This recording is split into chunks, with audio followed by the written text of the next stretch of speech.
Hello student, आज हम बात कर रहे हैं सीबीएस में इलेक्ट्रोफिजियोलॉजी की।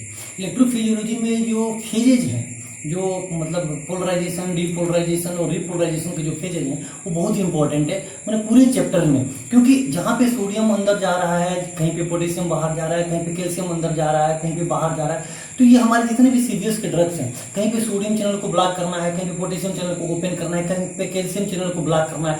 तो इसलिए ये जो फिगर है और ये जो फेजेज है इलेक्ट्रोफिजियोलॉजी के, ये डिटेल में आपको जान लेना बहुत ही जरूरी है। मैं जैसे कि पिछले लेक्चर में बताया था कि जो 60 to 80% जो मतलब इसको फर्स्ट यूनिट का जो कोर्स कवरेज है ये बस इसी फिगर पे ही निर्धारित है। जैसे देख लेते हैं आप कैसे, देखिए कैसे इंपॉर्टेंट है।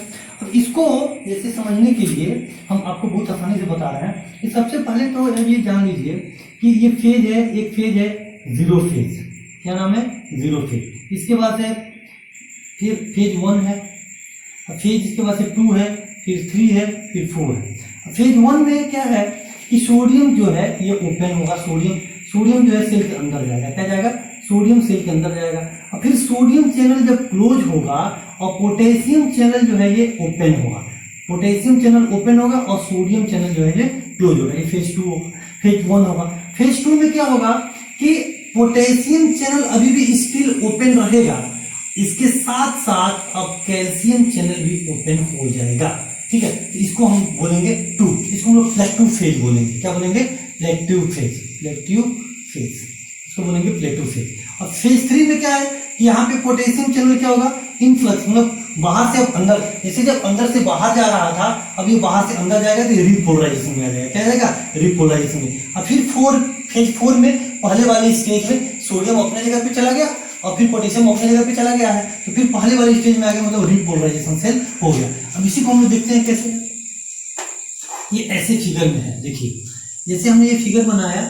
और रेस्टिंग मेम्ब्रेन की जब हम बात करते हैं तो रेस्टिंग मेम्ब्रेन का भी देखिए, अब यहाँ पे मान लीजिए कि -70 मिली वोल्ट है जैसे किसी नर्व सेल्स में। हालांकि ये जब हार्ट सेल्स में, कार्डियक सेल्स में देखेंगे तो ये -90 मिली वोल्ट तक रहता है, -90 मिली वोल्ट तक, मतलब और ही डाउन जाएगा। देखिए -70 है, फिर -90 है, ठीक है, तब तो जाएगा, फिर 0 पे जाएगा, 70, 80, 40 इस तरीके से। अब देखिए, अब यहाँ पे ये फायरिंग पॉइंट है, फायरिंग हुआ। अब यहाँ पे जब सोडियम चैनल अंदर, जैसे सोडियम चैनल अंदर जाएगा, इसको हम बोलते हैं जीरो फेज। तो ये फेज नंबर 1, अब यहाँ phase number 0, sorry phase number 0। अब इसमें सोडियम जो है अंदर जाएगा।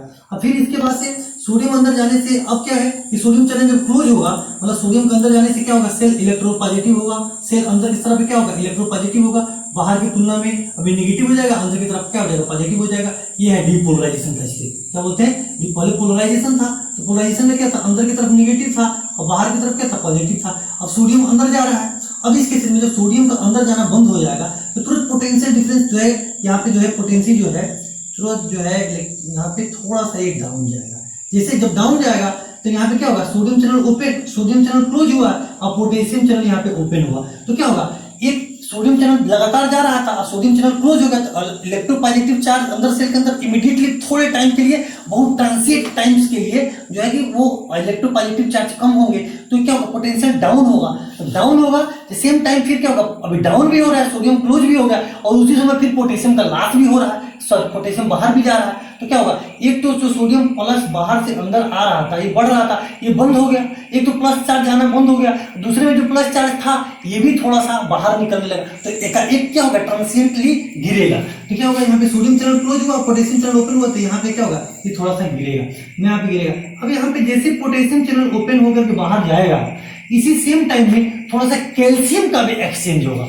तो एक पॉजिटिव चार्ज अंदर से बाहर जा रहा है और एक पॉजिटिव चार्ज क्या हो रहा है? बाहर से अंदर जा रहा है। तो क्या होगा? दोनों में क्या होगा? स्टेशनरी होगा। दोनों एक दूसरे को क्या करेंगे? मतलब क्या होगा? न्यूट्रलाइज करेंगे कुछ हद तक, कुछ टाइम तक, जब दूसरे में दोनों में समानता आएगा। इसलिए इसको हम लोग बोलते हैं स्टेशनरी में, इसको हम बोलते हैं प्लेटू फेज। क्या बोलते हैं? प्लेटू फेज। क्या बोलते हैं बेटा? प्लेटू फेज। अब यही प्लेटू फेज जो है इसी को हम लोग बोलते हैं, ये वाला जो पोर्शन है यहाँ पे सोडियम बंद हुआ, ये 1 हो गया, और यहाँ पे जो पोटेशियम जा रहा है बाहर और कैल्शियम अंदर आ रहा है, इसको हम बोलते हैं प्लेटू, और ये हो जाएगा फेज नंबर 2। और सेम टाइम अब धीरे धीरे पोटेशियम भी बाहर निकलना यहाँ पे स्टार्ट कर देगा, बाहर से अंदर आना, सॉरी बाहर से अंदर आना, फिर ये पहले वाले स्टेज में आने लगेगा। तो फिर क्या होगा? यहाँ पे अब यहाँ पे हो जाएगा रिपोलराइजेशन और यहाँ पे आ जाएगा फेज 3, और फाइनली जब ये पहले वाले को अचीव कर लेगा तभी आ जाएगा फेज 4। तो फेज जीरो में अगर हम देखें तो सोडियम इन हुआ, फेज जीरो में सोडियम इन हुआ, जीरो में क्या हुआ, सोडियम इन हुआ। और सेम टाइम जो हम देखें थ्री में क्या हुआ, थ्री में जो है ये पोटेशियम जो है, ये पोटेशियम सेल के अंदर इन हुआ, मतलब सोडियम का इनफ्लक्स हुआ और यहाँ पे पोटेशियम का इफ्लक्स। जैसे जो बाहर से अंदर जा रहा है तो अंदर से बाहर गया था, अब बाहर से अंदर आएगा, सोडियम बाहर जा रहा था और यहाँ पे पोटेशियम अंदर आएगा, उल्टा हो गया। अब इसके बाद से फेज वन बढ़ता है, फेज टू।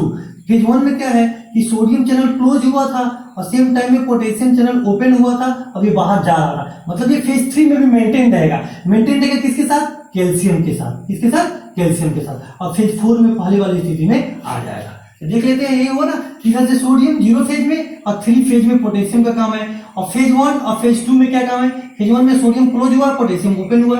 और फेज टू में क्या है, दोनों कैल्शियम और पोटेशियम दोनों का है, इसलिए कुछ देर तक, क्योंकि दोनों पॉजिटिवली चार्ज है, तो दोनों एक साथ वो काम करेंगे, तो ये काम एक दूसरे के साथ चलेगा। तो कुछ टाइम तक जो है ये लगातार जो है पॉजिटिवली चार्ज, कुछ देर तक समानांतर चलेगा, पैरेलल चलेगा, इसलिए इसको बोलते हैं इलेक्ट्रोफेज।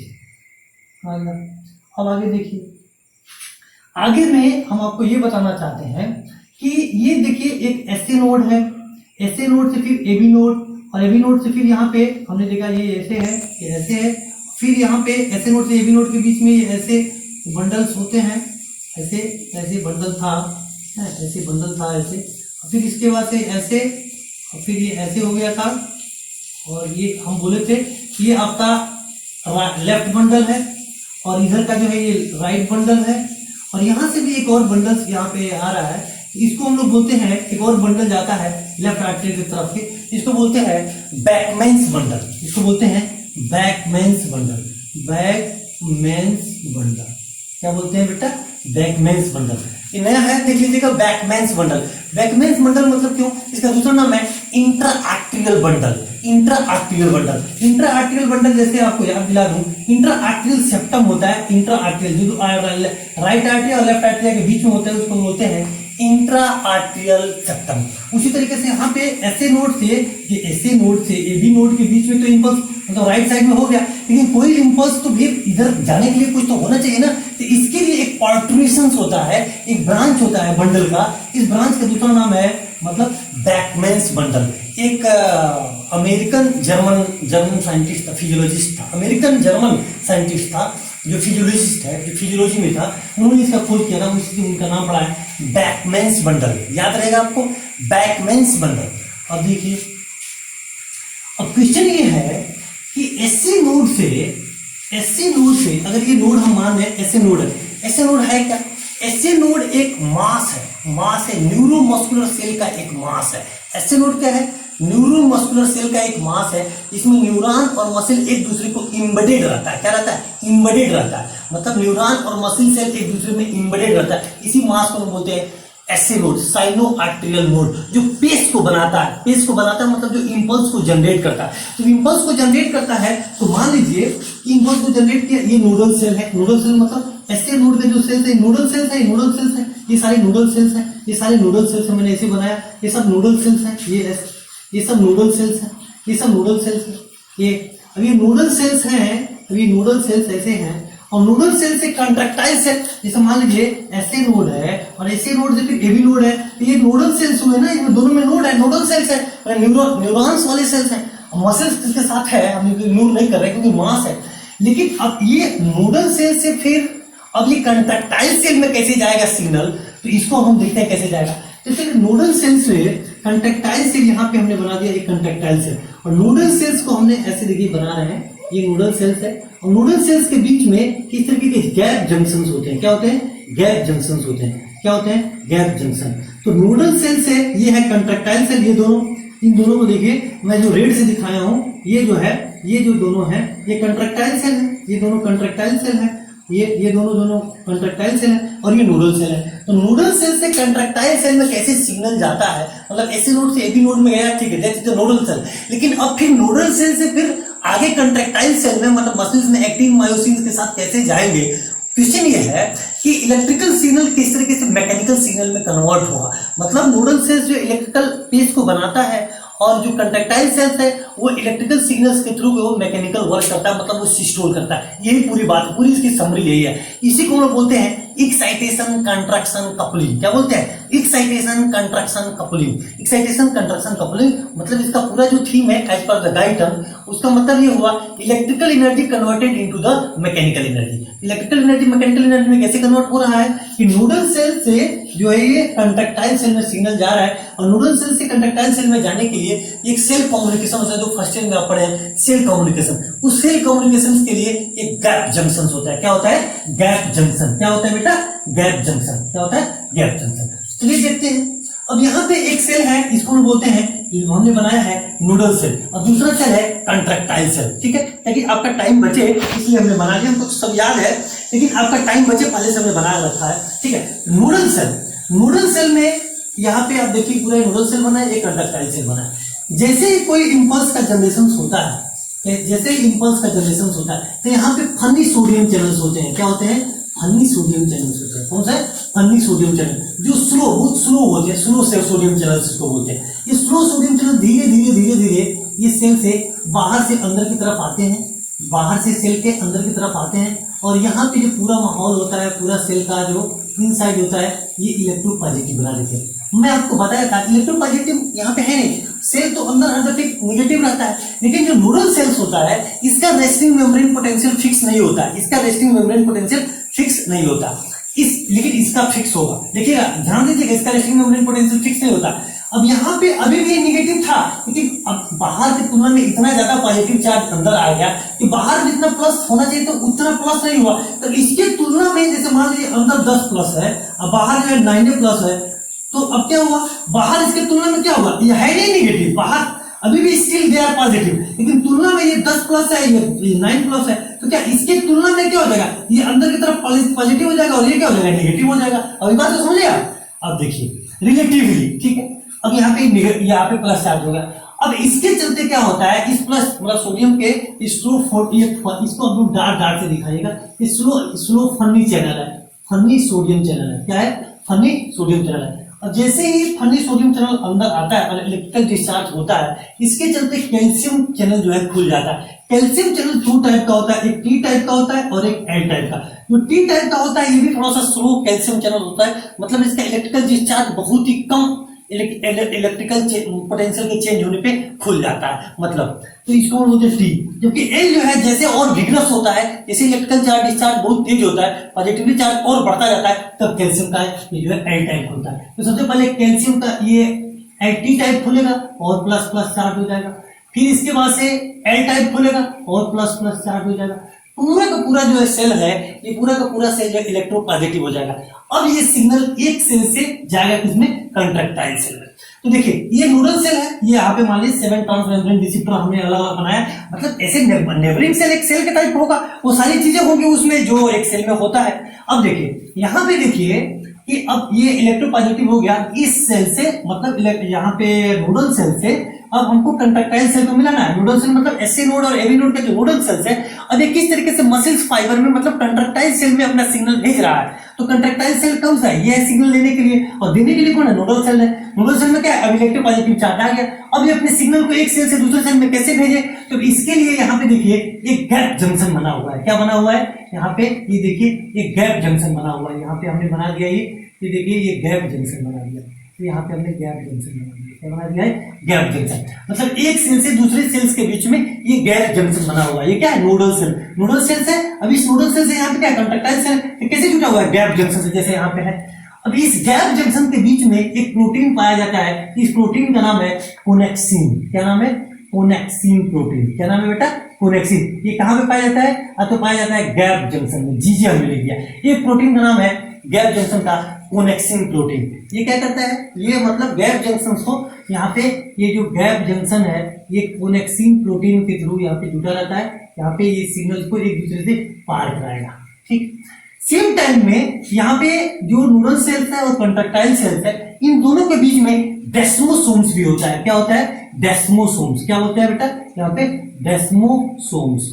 डेस्मोसोम्स के बीच में एक एडेरिन प्रोटीन होता है, यहाँ पर हमने लिखा है। जैसे यहाँ पे कोनेक्सिन प्रोटीन पाया जाता है, उसी तरीके से इसमें पाया जाता है एडेरिन प्रोटीन। क्या बोलते हैं इसको? एडेरिन प्रोटीन। क्या बोलते हैं इसको? एडेरिन प्रोटीन। क्या बोलते हैं? एडेरिन प्रोटीन। कोनेक्सिन और एडेरिन, कोनेक्सिन और एथेरिन। तो ये गैप जंक्शन में यहाँ पे पाया जाएगा कोनेक्सिन और यहाँ पे एथेरिन पे क्या पाया जाएगा, डेस्मोसोम में। एक और प्रोटीन यहाँ पे पाया जाता है, इसका नाम है, यहाँ पे देखिए ऐसे बनाया गया है, ऐसे आप बना लीजिए, ऐसे यहाँ पे ऐसे ऐसे बनाया गया है, ऐसे ऐसे ऐसे। इस प्रोटीन का नाम है केराटिन प्रोटीन, केराटिन प्रोटीन, ठीक है। एक और प्रोटीन लिख देते हैं, केराटिन प्रोटीन, ठीक है। एक प्रोटीन ये हो गया जो गैप, यहाँ पे गैप जंक्शन में पाया जाएगा और ये डेस्मोसोम में पाया गया है, और केराटिन प्रोटीन भी डेस्मोसोम में ही पाया जाएगा। आगे बढ़ते हैं।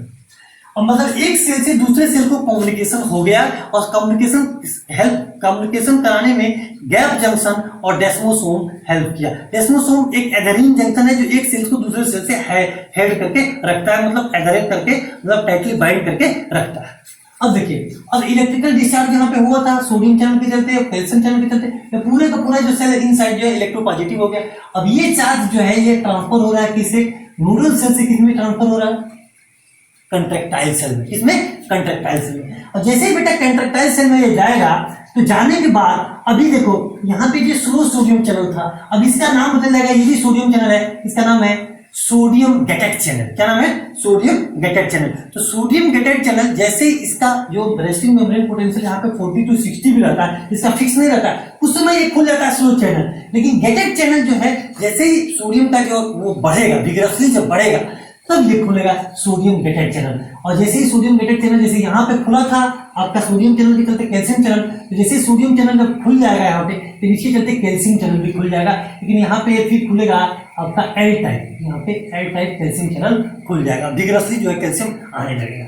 अब सेल के सरफेस पे ये पॉजिटिवली चार्ज डेवलप हो गया है, सेल के सरफेस पे पॉजिटिवली चार्ज डेवलप हो गया है, सेल के सरफेस पे यहाँ पे अगर हम देखें तो ये पॉजिटिवली चार्ज डेवलप हो गया, और यहाँ पे ये है इंडोप्लाज्मिक सार्कोप्लाज्मिक रेटिकुलम। अब देखिए सेल के बाहर जो है, पूरा सेल के बाहर जो है इलेक्ट्रोपॉजिटिवली चार्ज डेवलप्ड है।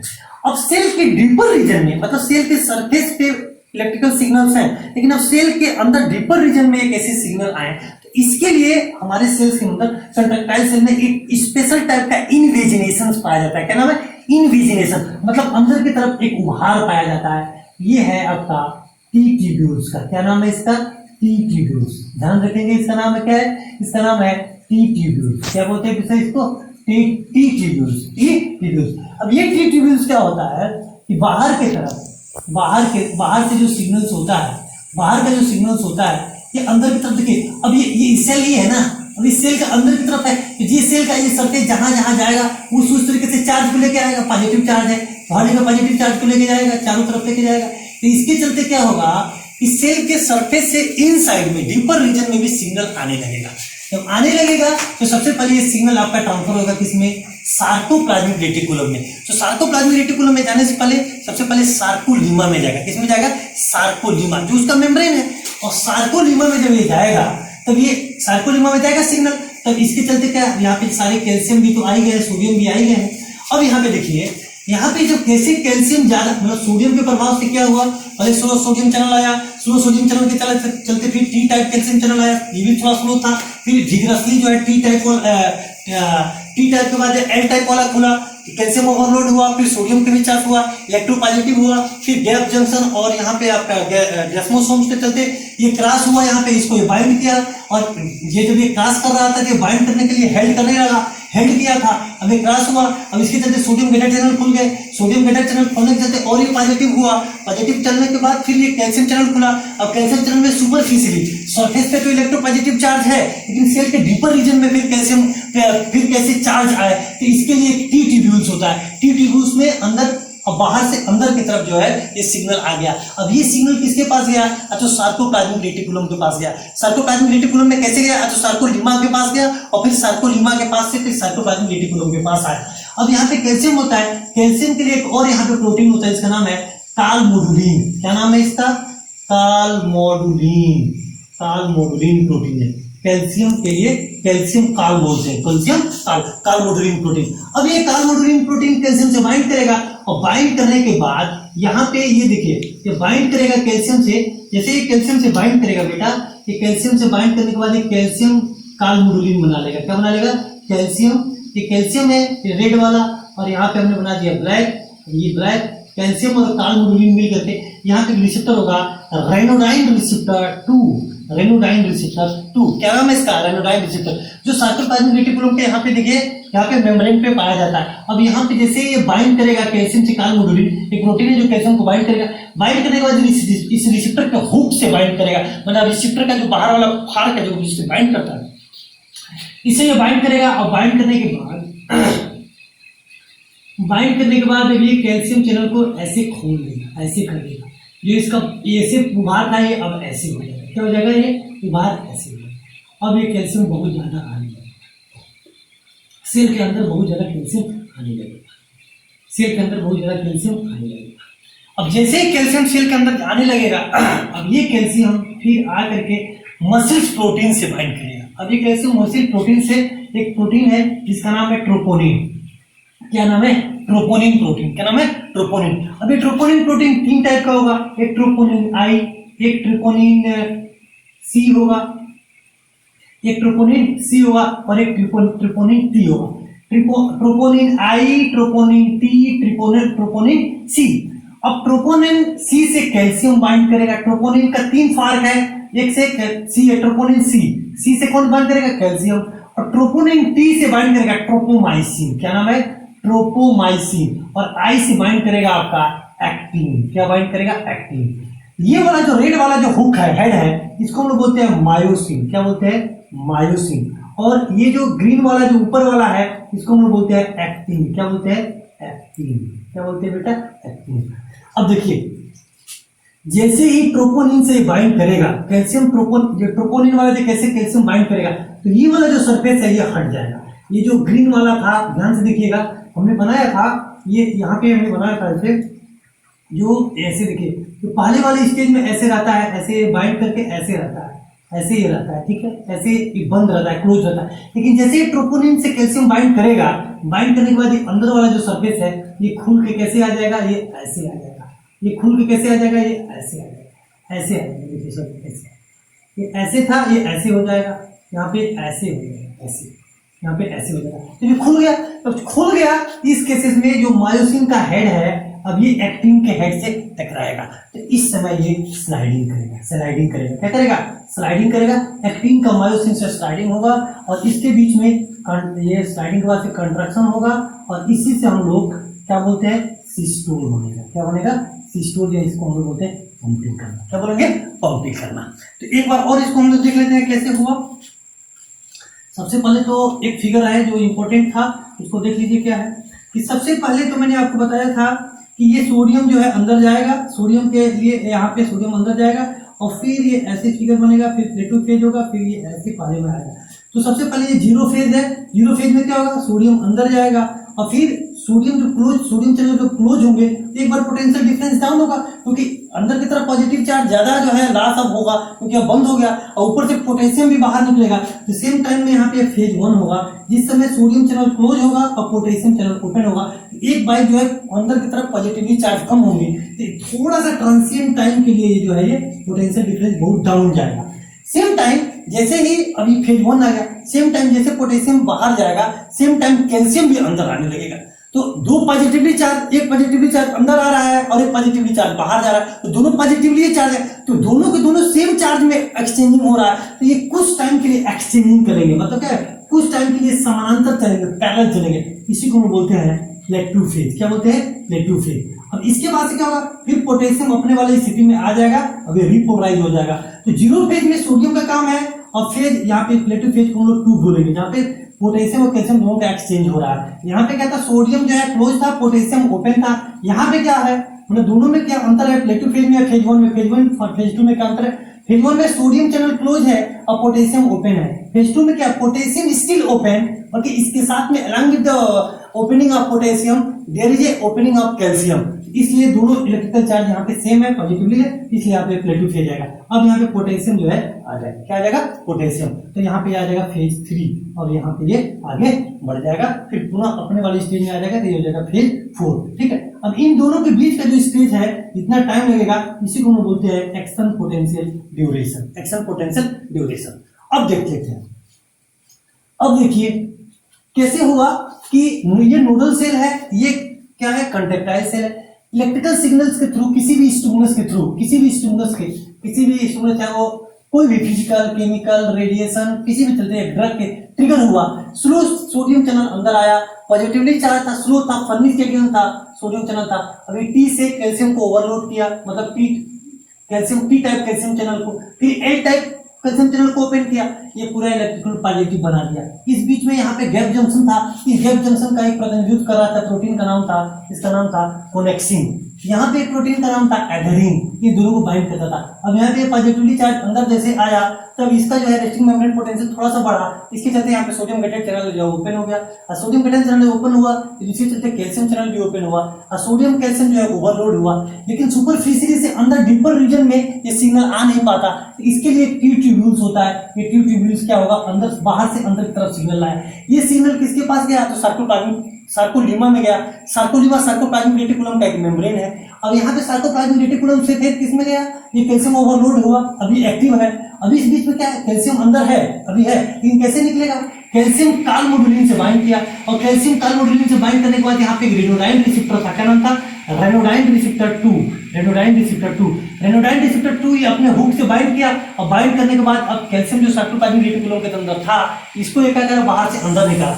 जब बाहर से अंदर निकाला तो अब ये आ गया फिर यहाँ पे मसल्स फाइबर में जो एक्टिन और मायोसिन्स होते हैं, तो ये कैल्शियम वो बाइंड किया ट्रोपोनिन से। ट्रोपोनिन 3 टाइप का है, एक टी है, एक सी है, एक आई है। आई एक्टिन से बाइंड करता है, सी कैल्शियम से बाइंड करता है, और जो टी होता है ये ट्रोपोमाइसिन से बाइंड करता है। जैसे ही ट्रोपोमाइसिन से बाइंड किया तो ये ट्रोपोमाइसिन पहले ऊपर होता है, लेकिन जैसे बाइंड करता है तो इसका सरफेस खुल जाता है, मतलब एक्टिन का जो हिडन एक्टिन ये है, और यहाँ पे ट्रोपोमाइसिन था, ये पहले ट्रोपोनिन था। जैसे ट्रोपोनिन बाइंड करता है ट्रोपोमाइसिन, तो ये खुल जाता है, तब एक्टिन क्या हुआ, खुल गया। अब ये मायोसिन के ऊपर स्लाइडिंग कर देगा, ठीक है। पहले ये बंद था, मैं आपको दिखा दिया, पहले ये बंद था, अब ये ऐसे खुला है। जब ये ऐसे खुला है तब इसका हेड जो है इस पे जाके टकराएगा, फिर दूसरे के ऊपर स्लाइडिंग होगा, और स्लाइडिंग होने के बाद क्या होगा, कंट्रैक्शन होगा।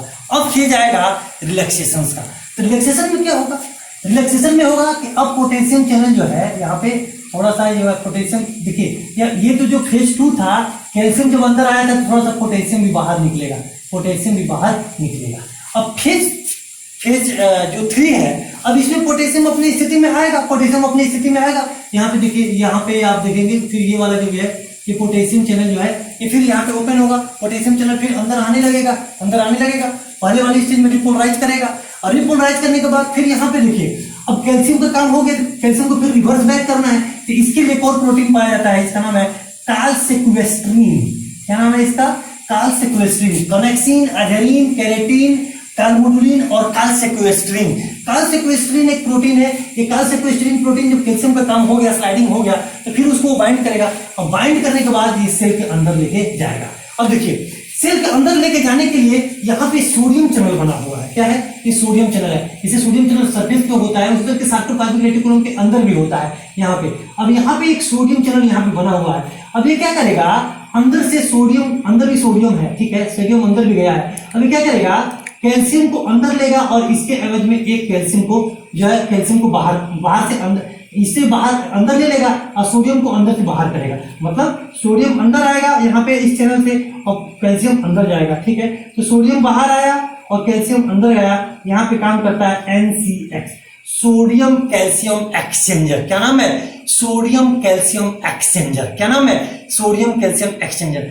सारी चीजें हो गई, स्लाइडिंग हो गया, सोडियम के बढ़ने से कैल्शियम बढ़ा, और पुनः अपने वाली स्थिति में लौटना है। तो अपने वाली स्थिति में लौटना है तो कैल्शियम पहले रिलैक्स होगा ना, तो रिलैक्सेशन आएगा, अपने वाली स्थिति में आएगा, तो कैल्शियम को कालसेक्वेस्ट्रीन से बाइंड करके फिर सार्कोप्लाज्मिक रेटिकुलम में लेना है। तो ये कैल्शियम सोडियम कैल्शियम एक्सचेंजर से काम कर लेगा, मतलब अंदर के कैल्शियम को सोडियम क्या करेगा, अंदर भी सोडियम रहता है, ठीक है ना। जैसे ये सेल है, जिस तरीके से ये भी एक सेल है, तो इस सेल के अंदर है, इस सेल के अंदर भी सेल है, सेल विद इन सेल, आपको बताया था, सेल के अंदर cell, cell within cell. तब इसके अंदर भी सोडियम है, ये सोडियम बाहर निकलेगा, जब सोडियम अंदर जाए, अंदर से बाहर आएगा, अभी हालांकि ये अंदर है लेकिन ये बाहर जाएगा, एक सेल से जब बाहर आएगा तो इसके एवज में कैल्शियम को अंदर लेगा, और यहाँ पे एक काम करेगा, एक ये इसका नाम है सोडियम कैल्शियम एक्सचेंजर। अब देखिए, अब कैल्शियम तो बाहर हो गया, अब सोडियम तो फिर बाहर निकालना है। अब सोडियम अंदर, देखिए अभी सोडियम बाहर था, लेकिन अब सोडियम और बाहर आने लगेगा, पहले से तो बाहर था ही, जो कैल्शियम को बाहर निकाला था, अब सोडियम बाहर और ओवरलोड हो रहा है, क्योंकि कैल्शियम को अंदर करने के लिए सोडियम बाहर ज्यादा आ गया, अब सोडियम ज्यादा ओवरलोड हो रहा है, तो सोडियम को ओवरलोड तो बाहर से अब अंदर से बाहर निकालना जरूरी है क्योंकि सिर्फ रिपोलराइज करना है। इस केसेस में क्या होता है कि फिर यहाँ पर भी सोडियम कैल्शियम एक्सचेंजर होते हैं, फिर सोडियम कैल्शियम एक्सचेंजर होते हैं। अब ये सोडियम कैल्शियम एक्सचेंजर होता है, ये अगेंस्ट द कंसंट्रेशन ग्रेडियंट जाता है। क्या जाता है? अगेंस्ट द कंसंट्रेशन ग्रेडियंट जाता है और इसके लिए एटीपी की जरूरत होती है। किसकी जरूरत होती है? एटीपी की जरूरत होती है। तो कुछ सोडियम जो है ये कैल्शियम को अंदर लेकर के सोडियम को बाहर निकाल लेता है, और कुछ जो है सोडियम यहाँ पे हाइड्रोजन के थ्रू, हाइड्रोजन मतलब प्रोटॉन को अंदर ले लेता है और सोडियम को बाहर निकाल लेता है। यहाँ पर भी एटीपी एंजाइम की जरूरत पड़ती है। तो ये भी अगेंस्ट द कंसंट्रेशन ग्रेडियंट है, ये भी अगेंस्ट द कंसंट्रेशन ग्रेडियंट है। यहाँ पर ये भी कंसंट्रेशन ग्रेडियंट के अगेंस्ट जाएगा। तो फिर पुनः सेल जो है अपने पहले वाली स्थिति में आ जाता है और आ करके फिर जो है एक कंट्रैक्टाइल वाला जो पोजीशन है वो फिर अगले के लिए फिर तैयारी होता है। तो एक बार रिकैप कर लेते हैं। स्लो सोडियम चैनल खुला, स्लो सोडियम चैनल खुलने के चलते फिर यहाँ पर टी टाइप कैल्शियम चैनल खुला, फिर जो है फिर एल टाइप कैल्शियम चैनल खुला। अब इसके चलते ये नोडल सेल से कंट्रैक्टाइल सेल में एक जो है कम्युनिकेशन हुआ। इस कम्युनिकेशन के लिए यहाँ पे गैप जंक्शन था। गैप जंक्शन का जो प्रतिनिधित्व कर रहा था वो कोनेक्सिन प्रोटीन कर रहा था, यहाँ पे एथेरिन प्रोटीन कर रहा था। इसको आगे बढ़ा। अब यहाँ पे जो सोडियम के चलते यहाँ पे इलेक्ट्रिकल डिस्चार्ज ज्यादा हुआ, इसके चलते सोडियम गेटेड चैनल, यहाँ पे स्लो चैनल, यहाँ पे गेटेड चैनल ये खुल गया। इसके चलते यहाँ पे कैल्शियम चैनल खुल गया। कैल्शियम चैनल खुल गया। अब ये सुपरफिशियली में इलेक्ट्रिकल डिस्चार्ज था लेकिन डीपर रीजन में नहीं था। इसके लिए ट्यूब्यूल्स था। ट्यूब्यूल्स क्या किया? बाहर से अंदर की तरफ लेके आया, बाहर से अंदर की तरफ इसको लेके आया। अभी सार्कोलिमा को होते हुए फिर ये किसमें आया? सार्कोप्लाज्मिक रेटिकुलम में आया। सार्कोप्लाज्मिक रेटिकुलम के सरफेस पे यहाँ पे कार्बोडुलिन प्रोटीन पाया, सॉरी रेनोडाइन रिसेप्टर पाया जाता है। ये कार्बोडुलिन प्रोटीन से बाइंड किया, रेनोडाइन रिसेप्टर पर गया, बाइंड किया, फिर कैल्शियम को बाहर निकाला, कैल्शियम बाहर आया। फिर ये 3 तरीके के ट्रोपोनिन प्रोटीन्स होते हैं, एक सी, आई और टी। ये टी से बाइंड करेगा, जैसे टी ट्रोपोनिन सी ये कैल्शियम से बाइंड करेगा, ये ट्रोपोनिन टी ट्रोपोमाइसिन से बाइंड करेगा, एक्टिन से बाइंड करेगा।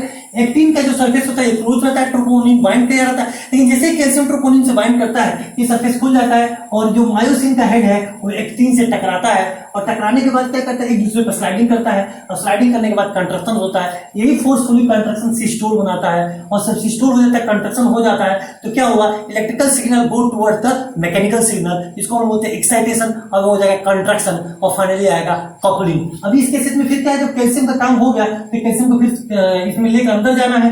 जब अंदर जाएगा तो इसके लिए काल्सिक्विस्टरीन प्रोटीन होगा। ये काल्सिक्विस्टरीन प्रोटीन जाएगा और अंदर सोडियम होगा, सोडियम बाहर से अंदर आएगा, बाहर से अंदर आएगा, इसके वजह में कैल्शियम अंदर जाएगा। तो सोडियम पहले से ज्यादा था, अब सार्कोप्लाज्मिक रेटिकुलम का भी सोडियम अंदर आ गया तो ओवरलोड हो गया। अब क्या है? सोडियम को बाहर निकालना है। तो इसके लिए यहाँ पर भी सोडियम कैल्शियम एक्सचेंजर था, यहाँ पर भी सोडियम कैल्शियम एक्सचेंजर था, और यहाँ पर भी प्रोटॉन एक्सचेंजर था। तो हाइड्रोजन को अंदर लेगा, एक मोनोकैटायंस को अंदर लेगा और इसके चलते सोडियम को बाहर निकालेगा, फिर कुछ कैल्शियम को भी अंदर लेगा और फिर सोडियम को बाहर निकालेगा। ये जो प्रोसेस होगा ये अगेंस्ट द कंसंट्रेशन ग्रेडियंट्स होगा। मतलब सोडियम को अंदर लेने का तो कोई मतलब, अभी तो बाहर ही था ना, तो बाहर से फिर अंदर लेने का ऑलरेडी जब अंदर ज्यादा है तो इसलिए यहाँ पे कैल्शियम को अंदर लेना है, अगेंस्ट कंसंट्रेशन ग्रेडियंट होगा। और इस फेज में फिर ये फेज 3 और फेज 4 को पा जाएगा और पूरा का पूरा इलेक्ट्रिकल जो फिजियोलॉजी है ये पूरा का पूरा इलेक्ट्रिकल सिग्नल जो है ये कंप्लीट करेगा। नेक्स्ट की आगे की बातें जो है हम नेक्स्ट क्लास में करेंगे। Okay, thank you.